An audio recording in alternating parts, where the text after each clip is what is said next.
In this video, I'm going to show you how to message someone on LinkedIn without premium.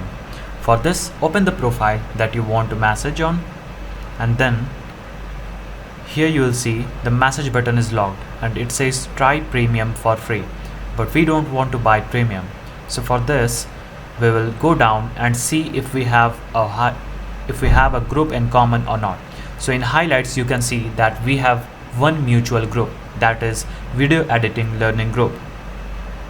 So you'll just have to find the group you both share in common, and here we can see that the group has 9577 members.